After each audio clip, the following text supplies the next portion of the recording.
I don't know what ghetto you crawled out of, but here we have standards. People like you should know your place." Victoria Ashford's manicured fingers gripped her champagne flute as she glared down at the black waitress cleaning spilled drink from her designer shoes. Keisha Williams looked up calmly. "I apologize, ma'am. Let me get you. Don't you dare look me in the eye when you speak to me." Victoria leaned closer, voice dripping venom. "Maybe this will teach you some respect." Without warning, she placed both hands on Keisha's shoulders and shoved hard. The splash echoed across the Miami Beach resort as Keisha tumbled backward into the crystal blue water.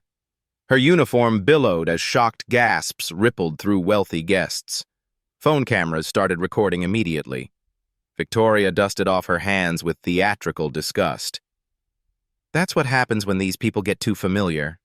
Have you ever been publicly humiliated so completely that you wondered if dignity was a luxury you couldn't afford? 3 hours until hotel board meeting." The chlorine burned Keisha's eyes as she pulled herself from the pool, water cascading from her black uniform. Her name tag floated beside Victoria's designer sunglasses like evidence of a crime. Around the deck, guests held up phones, their screens glowing with opportunity. "Oh my God, did you get that?" Jessica squealed to her friend, Instagram live counter climbing past 2,000 viewers. "This is going viral!" Keisha wrung out her apron, her movements deliberate despite the trembling in her hands. The memory hit her like a slap 5 years ago, standing in another luxury establishment, hearing those same words, "People like you don't belong here." She'd returned to understand the system from the inside. Hotel manager Derek Martinez approached with false concern painted across his face. At 42, he'd perfected the art of appearing professional while serving power. "Keisha, are you all right?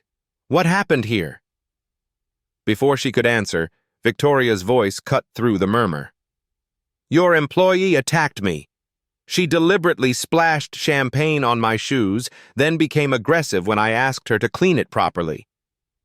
Derek's expression shifted as his eyes found Victoria's platinum VIP wristband, the kind that guaranteed presidential suites and unlimited spa credits.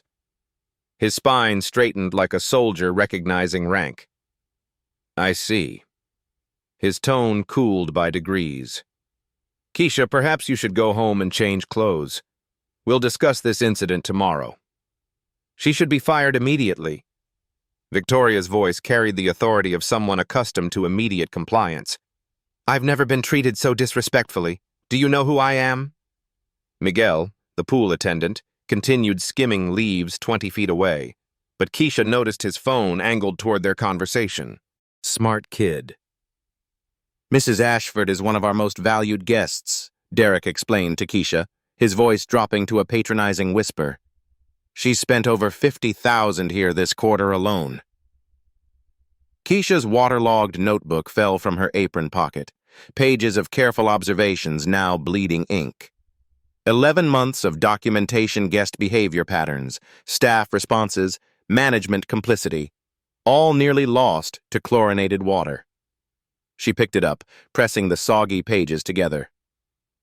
"I understand completely, Mr. Martinez." Her calm response seemed to unnerve Derek more than tears would have. Most employees crumbled under pressure. Keisha's composure suggested something he couldn't identify. Rosa Delgado, the veteran housekeeper, appeared with a hotel towel, her weathered hands gentle as she wrapped it around Keisha's shoulders. "Mija, why are you so calm?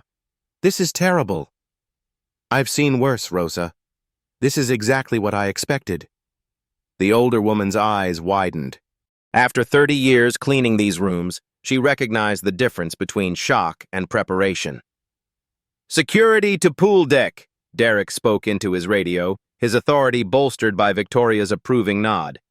"We need an escort." Jessica's live stream exploded with comments faster than she could read them. "Karen strikes again," mixed with "Fire that ghetto waitress." The algorithm fed on controversy, pushing the video to thousands of screens across America. "Wait until my husband sees this," Victoria announced to her friends, loud enough for everyone to hear.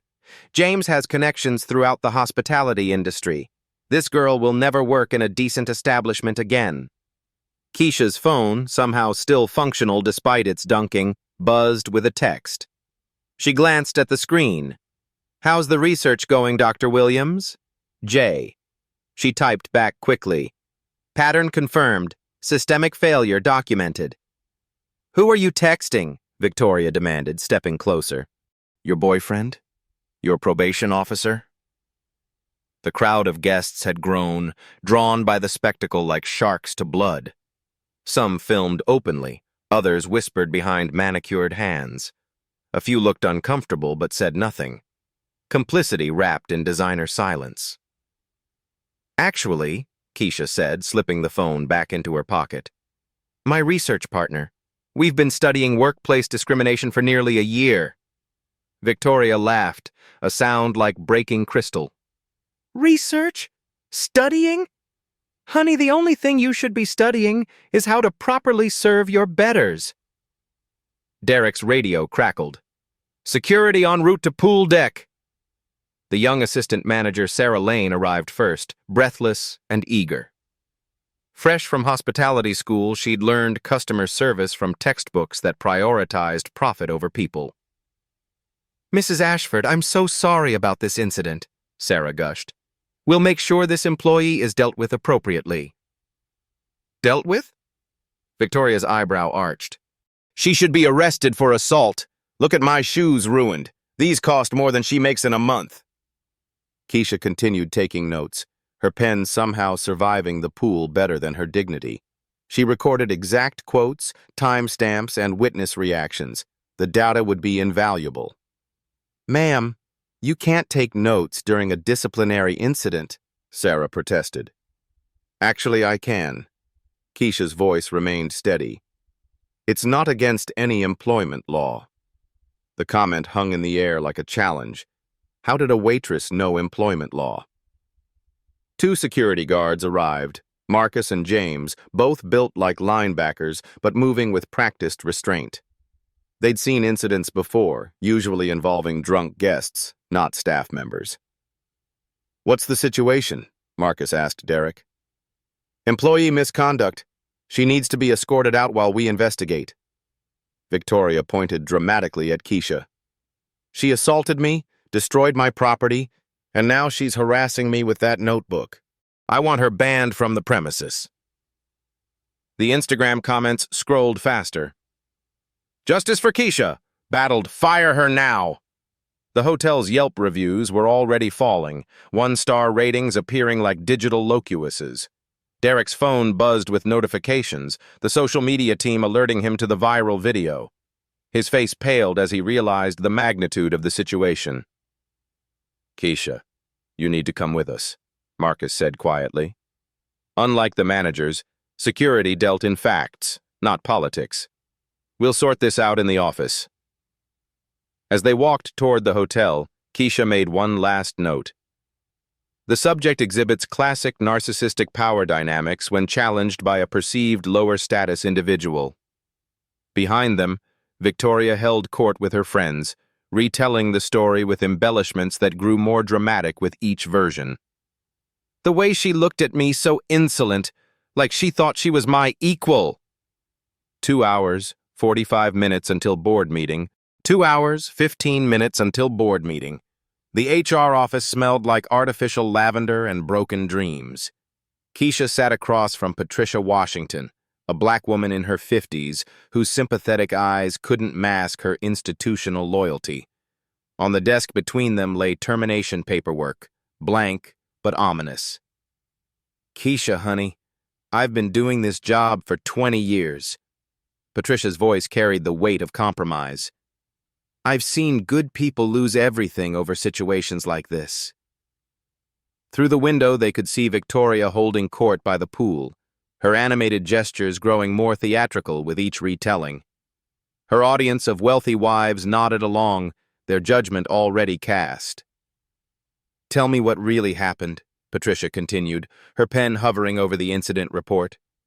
Keisha pulled out her waterlogged notebook, pages still damp but readable.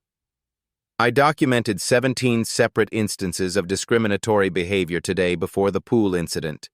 Would you like to see the data? Patricia blinked. Most terminated employees begged or cried. They didn't reference data. Data? Keisha, you're a waitress. I'm conducting research on hospitality industry discrimination patterns. Keisha turned to a page marked with careful timestamps. Mrs. Ashford's behavior follows predictable escalation patterns we've observed across 23 different establishments. The older woman leaned back, confusion replacing her rehearsed compassion. We? Research? What are you talking about?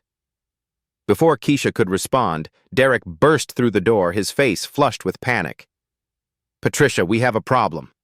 The video hit Twitter. #pool incident is trending.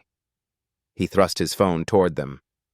The shaky footage showed Victoria's shove from 3 different angles, uploaded by guests who'd witnessed the assault. Comments flooded in faster than a burst dam. Karen behavior at its worst, mixed with, this waitress got what she deserved. The divide fell along predictable lines, those who saw racism and those who refused to acknowledge it. How bad is it? Patricia asked, though Derek's expression already provided the answer. Booking cancellations are coming in. The main number is jammed with complaints. Corporate is asking questions. He paced like a caged animal. Mrs. Ashford is threatening a lawsuit if we don't fire Keisha immediately. Keisha continued writing, her pen scratching across damp paper. She noted Derek's body language, Patricia's conflicted expressions, the institutional machinery grinding toward its predetermined conclusion. What are you writing now? Derek snapped. Observing how management responds to legal pressure versus moral obligation. Her clinical tone unnerved him. It's fascinating from a sociological perspective. Derek grabbed for the notebook, but Keisha pulled it away smoothly. That's private property. Not on company time, it isn't. Actually, under Florida labor law. Stop! Derek's voice cracked. Just stop with the legal talk. You're a waitress, not a lawyer. The assumption hung between them like smoke. Patricia shifted uncomfortably, recognizing the dangerous territory they were entering. Sarah Lane appeared in the doorway, clutching her tablet like a shield. Mr. Martinez? Mrs. Ashford is demanding to speak with you. She says if Keisha isn't terminated in the next hour, her husband will pull their corporate account. How much is that account worth? Patricia asked quietly. $2.3 million annually, Sarah whispered.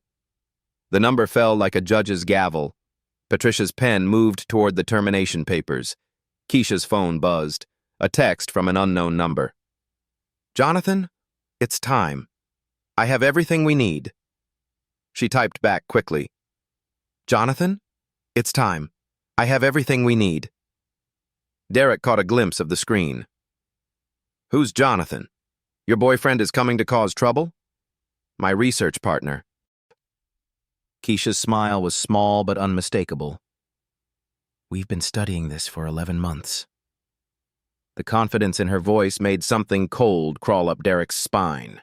Waitresses didn't have research partners. They had boyfriends and baby daddies and drama. Outside, Miguel knocked on the window, holding up his phone and pointing toward the parking lot. A black town car was pulling into the circular drive, the kind that screamed money and power. Looks like your ride is here, Derek said dismissively. Security will escort you to collect your things. Patricia hesitated, her pen still hovering. Something about Keisha's calm demeanor suggested she was missing crucial information. 20 years in HR had taught her to trust her instincts. Keisha, before we finalize anything, is there something you want to tell us about your situation? The question floated between them like a lifeline. Keisha could reveal everything now, end the charade, protect herself. Instead, she closed her notebook and stood. I think my documentation speaks for itself. She pulled a business card from her wallet, somehow still intact after her pool dunking. You might find this interesting. Patricia read the card, her eyes widening. Dr. Keisha Williams, Ph.D., Organizational Psychology, Harvard Business School. Derek snatched the card, studying it like a forgery. This is fake.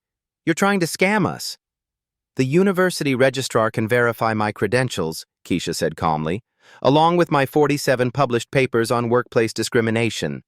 Sarah's tablet clattered to the floor. Published papers?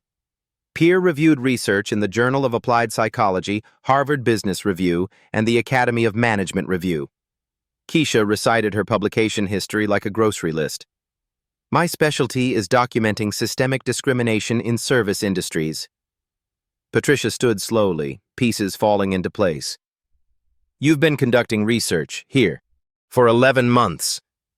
With full documentation, multiple witnesses, and legal representation. Keisha straightened her damp uniform. Today was simply the culmination of a comprehensive study. Derek's face cycled through colors like a broken traffic light. You can't. This is entrapment. Actually, it's academic research. Perfectly legal when conducted in public spaces with proper methodology. Through the window, they watched a tall, distinguished black man exit the town car. Even from a distance, his presence commanded attention. Hotel staff straightened unconsciously. Guests turned to stare. That would be my research partner now, Keisha said, checking her watch. Dr. Jonathan Williams. Perhaps you've heard of him? Sarah's strangled gasp provided the answer. Williams? Williams Hospitality Group? The billion-dollar company that owned 12% of Miami's luxury hotel market. The corporate giant is currently negotiating acquisitions throughout Florida. The empire that could make or break careers with a single decision. Derek's face went white as fresh bed sheets. Impossible, he whispered. You're just a waitress. Keisha picked up the termination papers and handed them back to Patricia. I think you'll want to reconsider this decision. Outside, Jonathan Williams approached the hotel entrance, his presence causing ripples of recognition among the staff. The doorman nearly tripped over himself opening the door. Victoria, still regaling her friends with embellished tales of her victory, remained oblivious to the shift in atmosphere. She basked in the attention, unaware that her 15 minutes of fame were about to become a lifetime of infamy. Should we call Mrs. Ashford? Sarah stammered.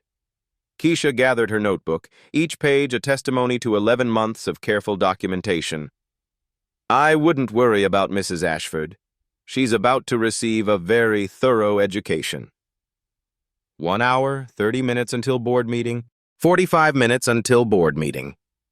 The lobby fell silent as Jonathan Williams entered, his custom Italian suit catching the afternoon light filtering through crystal chandeliers. At 6'3", with silver threading his temples, he moved with the quiet authority of someone who'd never needed to raise his voice to command attention. The doorman's hands shook as he held the door. Good afternoon, Mr. Williams. We weren't expecting you today. Last-minute visit. Jonathan's smile was polite but distant. I'm here to see my wife. The word hung in the air like a dropped bomb. Whispers rippled through the marble lobby as guests and staff processed the implications. Wives of billionaires didn't work as waitresses unless something extraordinary was happening. At the pool deck, Victoria continued her performance, unaware of the seismic shift occurring 50 yards away.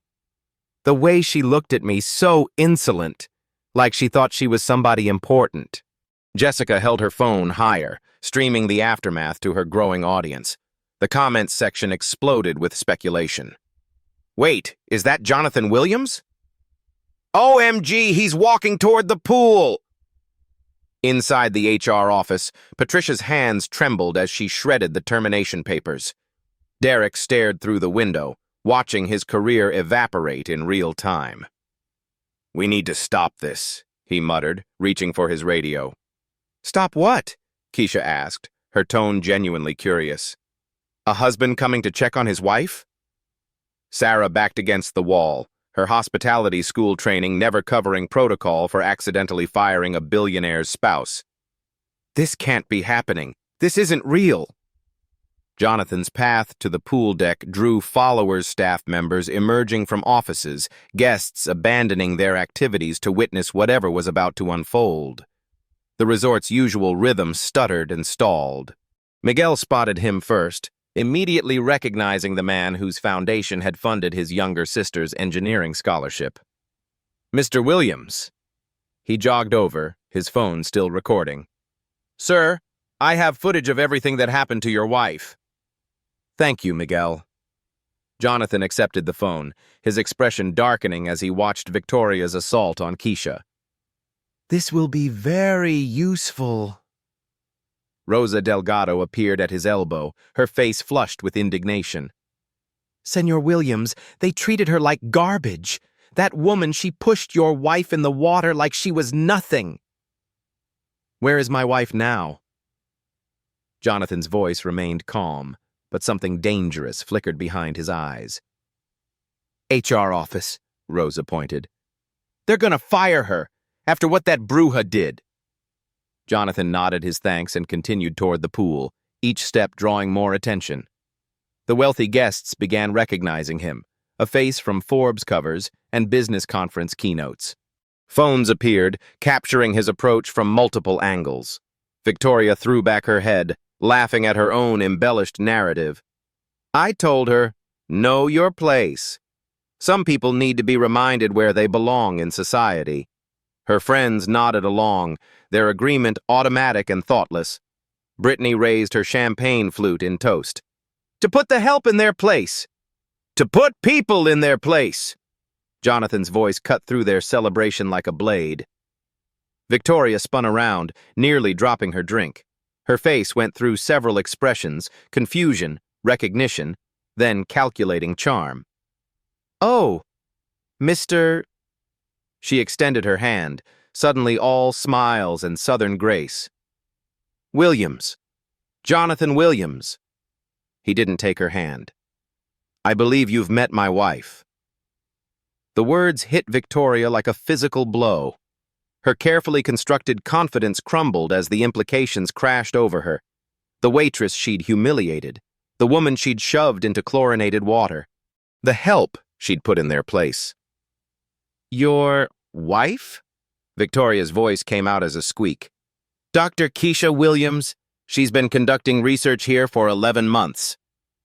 Jonathan pulled out his phone, displaying a photo from their wedding day, Keisha radiant in white silk, Jonathan beaming beside her. "Perhaps you remember her from earlier today?" Jessica's live stream viewership spiked past 50,000 as the story took its impossible turn. Comments flooded faster than moderators could manage. "Holy shit, the plot twist! This is better than any movie!" Victoria's friends melted away like sugar in rain, suddenly finding urgent reasons to be elsewhere. Brittany mumbled something about checking on her children. Jessica kept filming but stepped back, sensing the approaching storm. "There must be some mistake," Victoria stammered. "She's just a waitress. I saw her serving drinks." "She has a PhD from Harvard in organizational psychology." Jonathan's tone remained conversational, making his words more devastating. "She's published 47 peer-reviewed papers on workplace discrimination. Currently, she's documenting systematic bias in the hospitality industry." He gestured toward the HR office window, where Keisha could be seen calmly discussing something with Patricia. "Today's incident will be featured prominently in her upcoming congressional testimony next month." Victoria's face cycled through pale, red, then gray. "Congressional testimony?" "The Senate Labor Committee is very interested in her research, particularly her findings about how management enables discriminatory behavior among high-spending guests." Jonathan's smile was as sharp as the winter wind. "Your performance today was remarkably illustrative." Derek burst from the hotel, security guards flanking him like an escort. His face glistened with sweat as he approached, clearly having sprinted across the property. "Mr. Williams, sir! There's been a terrible misunderstanding." Jonathan turned his attention to the manager, his expression shifting from cold to arctic. "Derek Martinez, isn't it? You were about to terminate my wife for being assaulted by a guest." "Sir, I had no idea who she was. If I had known—" "You would have treated her differently?" Jonathan's question landed like a trap. "Based on her husband's wealth rather than her inherent dignity as a human being?" Derek's mouth opened and closed soundlessly, a fish gasping on dry land.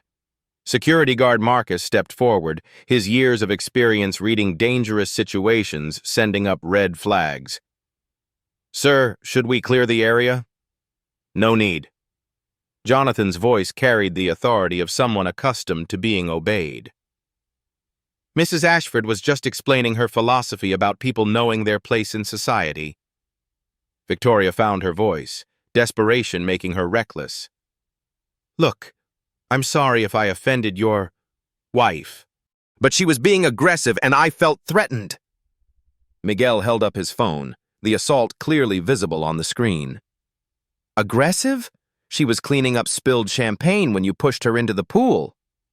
"That's not what happened." Victoria's composure shattered completely. "She was looking at me wrong, being uppity. I had to teach her respect." The words hung in the suddenly quiet air like poisonous smoke. Even her remaining friends cringed at the blatant racism. Jonathan pulled out his tablet, swiping to a document marked with official letterhead. "Mrs. Ashford, you've just provided an excellent confession for both the criminal assault charges and the federal civil rights violation." "Criminal charges?" Victoria's voice cracked. "Assault and battery captured on multiple cameras, hate crime enhancement due to the racial motivation you just admitted." Jonathan's legal background, Harvard Law before his business career, showed in his precise language. "The federal civil rights violation carries a maximum penalty of 10 years in prison." Sarah Lane appeared beside Derek, tablet clutched to her chest like armor. "Mr. Williams, sir, we can resolve this internally. No need for legal action." "I'm afraid that decision isn't mine to make." Jonathan gestured toward the HR office. "My wife is the victim here, but I can tell you that Williams' Hospitality Group takes discrimination very seriously." Derek's face went ashen. "Williams' Hospitality Group? We own 847 hotels worldwide. We're currently negotiating acquisitions throughout Florida." Jonathan's tone remained conversational despite the nuclear implications. "This property was actually on our acquisition list." The word "was" fell like a death sentence. "Mr. Williams, please let me explain," Derek started. "Explain what? How did you immediately side with a guest who assaulted an employee? How did you prepare termination papers without investigating? How would you have destroyed an innocent woman's livelihood to protect your profit margins?" Each question hit like a physical blow. Derek stumbled backward, his authority evaporating in the Miami heat. Jonathan's phone buzzed with a text from Keisha. "How are things going out there, Dr. Williams?" He typed back, "Educational. Patricia is shredding termination papers. Derek appears to be having an existential crisis." Victoria made one last desperate play, her voice taking on a pleading tone. "Mr. Williams, my husband James has significant investments in hospitality. Perhaps we can work something out?" "James Ashford of Ashford Capital Partners?" Jonathan's eyebrow arched. "Interesting. They manage the pension fund for Williams Hospitality Group employees. 300 million under management." Victoria's face lit up with hope. "Yes. You see, we can resolve this business to business." "We could," Jonathan agreed. "Except Ashford Capital just lost their largest client, effective immediately." The pronouncement hit Victoria like a physical blow. 300 million in lost assets would devastate her husband's firm. Their lifestyle, their social standing, their future, all collapsing like a house of cards. "You can't do this!" she shrieked. "Over some waitress?" "Over my wife. Over human dignity. Over the systematic racism you've demonstrated today." Jonathan's voice never rose above conversational level, making his words more powerful. "Actions have consequences, Mrs. Ashford. Today you're learning that lesson." Jessica's live stream hit 100,000 viewers as the story reached its climax. The comments section became a digital coliseum. Justice served, battled with, "This is reverse racism," while most viewers simply watched in stunned amazement. Through the HR office window, they could see Keisha rising from her chair, her notebook tucked securely under her arm. Patricia looked like a woman who'd just dodged a career-ending bullet. Jonathan checked his watch. Keisha should be joining us shortly. She'll want to document your response for her research. Victoria looked around wildly, seeking escape routes or allies. She found neither. The crowd of guests and staff formed an impromptu tribunal, their phones recording every moment for posterity. 20 minutes until board meeting, 15 minutes until board meeting. Keisha emerged from the hotel, her damp uniform now a badge of honor rather than shame. She moved with the quiet confidence of someone whose true identity had finally been revealed. Patricia followed 2 steps behind, clutching a folder of incident reports like evidence at a trial. "Ah, Dr. Williams," Jonathan said, his voice warm with affection as she approached. "How did your documentation session go?" "Extraordinarily productive." Keisha opened her waterlogged notebook, pages filled with 11 months of careful observations. "Today's incident represents a perfect case study in institutional discrimination patterns." She turned to Derek, who stood frozen like a deer in headlights. "Mr. Martinez, your response time to guest complaints versus employee grievances shows a statistically significant bias. Guest complaint, average resolution, 4 minutes. Employee discrimination reports, never resolved." Derek's mouth moved soundlessly. How did she have access to internal metrics? Jonathan pulled out his tablet, swiping to a comprehensive presentation. "While Keisha was documenting microaggressions, I was analyzing macroeconomics. Shall we review the numbers?" The screen displayed real-time analytics that made Derek's blood run cold. Immediate financial impact. Social media engagement, down 73% in 3 hours. Booking cancellations, $2.4 million lost revenue.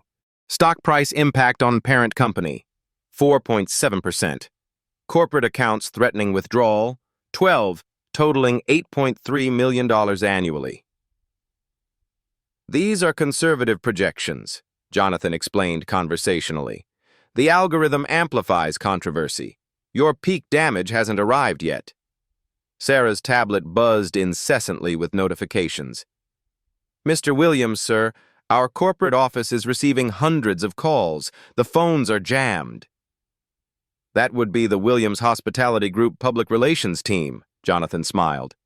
"They're remarkably efficient when protecting company interests." Victoria found her voice, desperation making her aggressive. "This is extortion. You're destroying innocent people over a simple misunderstanding." Keisha looked up from her notes. "Mrs. Ashford, you committed assault and battery while making racially motivated statements. Multiple felonies. Not a misunderstanding." "I never said anything racial." Miguel stepped forward holding his phone. "Ma'am, you said people like you should know your place, and that's what happens when these people get too familiar." All recorded. Jessica's live stream, still running at 150,000 viewers, captured Victoria's face contorting with rage. "Those aren't racial statements. That's just proper social order." The admission hung in the air like toxic gas. Even Victoria's remaining supporters cringed visibly. Jonathan opened a new screen on his tablet. "Let's discuss proper social order. Williams Hospitality Group employs 847,000 people globally. 63% are minorities. Today you assaulted one of our researchers and revealed the toxic culture we're investigating." He turned to Derek. "Your employee handbook states 0 tolerance for discrimination. Page 47, section 12.3. You violated company policy, state law, and federal civil rights statutes." Derek scrambled for damage control. "Mr. Williams, I was following established protocols. Mrs. Ashford is a VIP guest." "Was a VIP guest," Keisha corrected, consulting her notes. "Lifetime ban from all Williams Hospitality properties will be implemented within the hour." "You can't ban me," Victoria shrieked. "I spend 6 figures annually on hotels." Jonathan's expression didn't change. "Mrs. Ashford, Williams Hospitality Group generates $43 billion in annual revenue. Your spending represents 0.0002% of our business. You're financially irrelevant. The mathematical precision of her insignificance hit Victoria harder than any insult. She wasn't important enough to matter. Patricia stepped forward, her loyalty finally finding its proper target. Mr. Williams. Dr. Williams. On behalf of the hotel, I want to apologize. This should never have happened.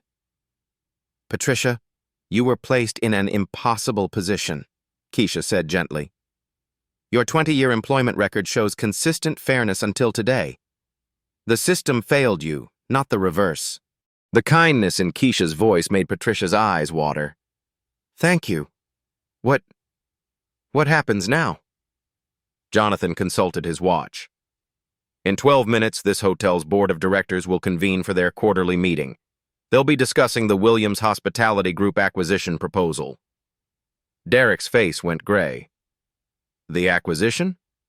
$340 million for this property and 12 sister hotels. Jonathan's tone remained conversational despite the staggering sum. The due diligence period ends today. Unfortunately, today's events raise serious concerns about corporate culture and legal liability. Sarah's voice came out as a whisper. You're withdrawing the offer? That depends entirely on the board's response to our demands, Keisha said, pulling out a printed document. We've prepared a comprehensive reform proposal. The Williams Protocol. Non-negotiable terms. Immediate personnel actions. Derek Martinez. Termination for enabling discrimination. Sarah Lane. Suspension pending bias, training completion. All management. Mandatory discrimination. Prevention, certification. Policy, implementation. Zero tolerance enforcement with automatic termination. Guest code of conduct with immediate removal for violations. Monthly third-party audits conducted by Williams Foundation. Financial accountability, $100,000 donation to NOACP Legal Defense Fund. $50,000 employee bias training program implementation. Victim compensation, Dr. Keisha Williams promoted to Director of Inclusive Guest Experience at $150,000 annual salary. Systemic changes. Real-time incident reporting app with immediate escalation. Quarterly staff surveys on workplace discrimination. Public quarterly reports on diversity and inclusion metrics.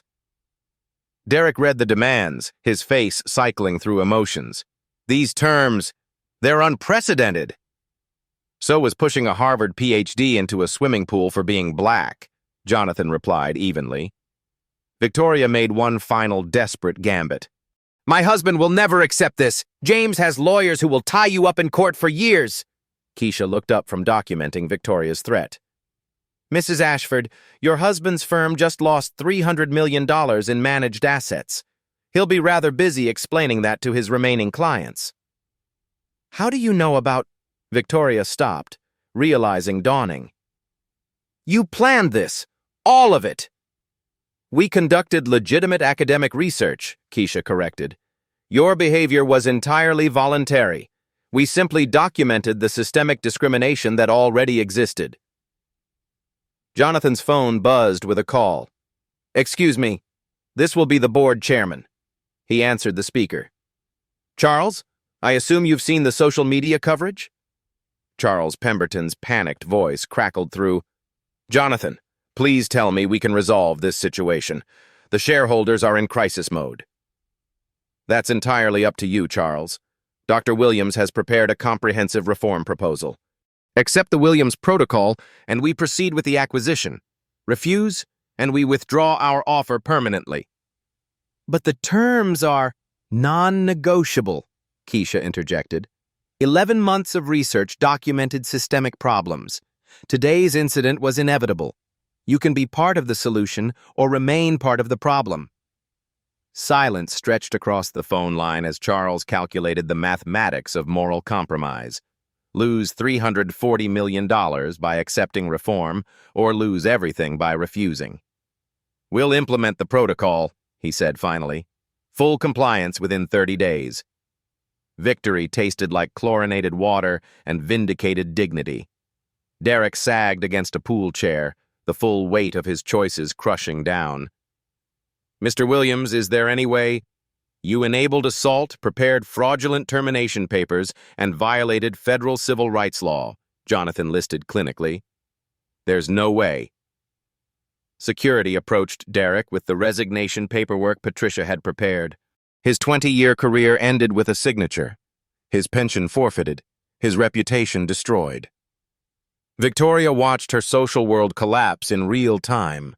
Her phone buzzed with canceled dinner invitations, withdrawn club memberships, deleted contact lists. Wealth without character proved fragile as spun glass. "This isn't over," she snarled at Keisha. "People like me don't go away quietly." "Mrs. Ashford," Keisha said gently, "people like you created the system we're dismantling. Your quiet departure is optional. Your irrelevance is guaranteed." Jessica's live stream peaked at 200,000 viewers as the corporate titans concluded their business. The comments section exploded with celebration and outrage in equal measure. Democracy playing out in real time. Board meeting convenes now, 6 weeks later.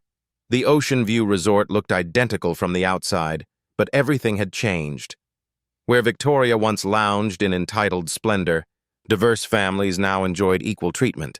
Where Derek's discriminatory policies once festered, the Williams Protocol created accountability through transparency. Dr. Keisha Williams stood in her new corner office, reviewing quarterly discrimination reports on her laptop. The numbers told a story of institutional transformation. 0 tolerance incidents, 100% staff completion of bias training, and customer satisfaction scores reaching company records. A soft knock interrupted her analysis. Rosa Delgado entered, no longer wearing a housekeeper's uniform but business attire befitting her new role as Cultural Inclusion Coordinator. "Dr. Williams, the monthly staff survey results are ready," Rosa said, her English more confident after the company-funded language courses. "Do you want to see the good news first or the really good news?" Keisha smiled. "Surprise me." Discrimination reports, 0 this month. Employee satisfaction, up 47%. Guest complaints about service, down 60%. Rosa beamed. Turns out when people feel respected, they work better. Through her window, Keisha watched Miguel conducting pool safety training. His promotion to aquatics director came with college tuition assistance for his master's degree in hospitality management. The Williams Foundation Scholarship Program had enrolled 17 employees in continuing education. Her phone buzzed with a text from Jonathan. "Congressional hearing tomorrow, ready to change the world, Dr. Williams." She typed back, "Born ready, Mr. Williams." The Senate Labor Committee had scheduled hearings on her research findings. 11 months of documentation would become federal policy recommendations. Victoria's assault had inadvertently launched nationwide hospitality industry reform. Patricia knocked and entered, carrying legal documents. "Dr. Williams, the final settlement paperwork from Mrs. Ashford's lawyers. She's agreed to all terms." Keisha scanned the agreement. Victoria would complete 200 hours of community service teaching racial sensitivity at community colleges. Her public apology, broadcast across social media platforms, had garnered 2.3 million views, mostly from people celebrating her humiliation. "How is she adapting to her new circumstances?" Keisha asked, though she already knew. Divorce proceedings started last month. James lost 70% of his client base after losing the Williams account. Their Coral Gables mansion is in foreclosure. Patricia's voice carried no satisfaction, only factual reporting. "And Derek?" "Unemployable in hospitality. His LinkedIn shows he's selling insurance now." Patricia hesitated. "Do you ever feel bad for them?" Keisha considered the question while watching diverse families enjoy equal treatment around the pool. "I feel sad that it took public humiliation to teach them basic human decency. But consequences aren't cruelty, they're education." The hotel's transformation extended beyond policy changes. Williams Hospitality Group had implemented the protocol across all 847 properties worldwide. Other hotel chains, fearing similar exposure, adopted comparable standards. The industry was evolving, one discrimination lawsuit at a time. Sarah Lane appeared in the doorway, her demeanor humble but determined. The young assistant manager had completed intensive bias training and diversity education, earning her reinstatement as guest relations specialist under Keisha's supervision. "Dr. Williams, the new employee orientation group is ready for your presentation," Sarah said. 37 new hires, including 12 management trainees. "Thank you, Sarah. How are you finding the new protocols?" The younger woman's face brightened. "Honestly, it's so much easier when everyone knows the rules are real. No more guessing what management will tolerate." Keisha's presentation to new employees had become legendary throughout the company. She shared her story, the research, the assault, the transformation, not for sympathy, but for education. Every new hire understood that discrimination had consequences and dignity had defenders. Her laptop chimed with an email from Harvard Business Review. "Dr. Williams, your paper, Systemic Discrimination in Hospitality, an 11-month ethnographic study has been accepted for our special issue on workplace justice. Expected impact factor, significant policy influence." Academic vindication felt sweeter than personal revenge ever could.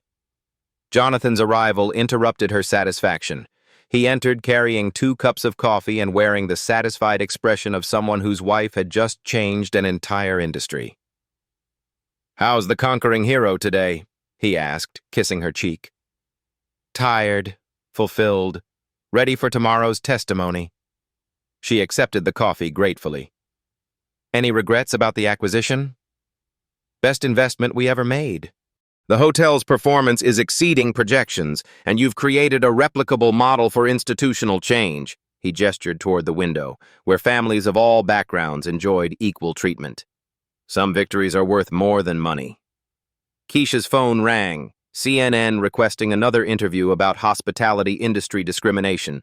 Her story had become a touchstone for workplace justice, inspiring similar investigations across multiple industries. "Dr. Williams," she answered professionally, "will you accept our request for a follow-up documentary? From Pool to Pulpit, How One Woman Changed Corporate America?" She looked around her office, at the discrimination reports showing zeros, at the diverse staff thriving under equitable policies, at the industry transformation her research had triggered. "I'll consider it. But the story isn't about me. It's about systemic change becoming systematically possible." 1 year later, Dr. Keisha Williams stood before the National Association of Hotel Executives. Her Harvard Business Review cover story displayed on the massive screen behind her. The title read, "The Pool Incident: How Academic Research Transformed Corporate Culture." "Black stories matter," she began, her voice carrying across the silent auditorium.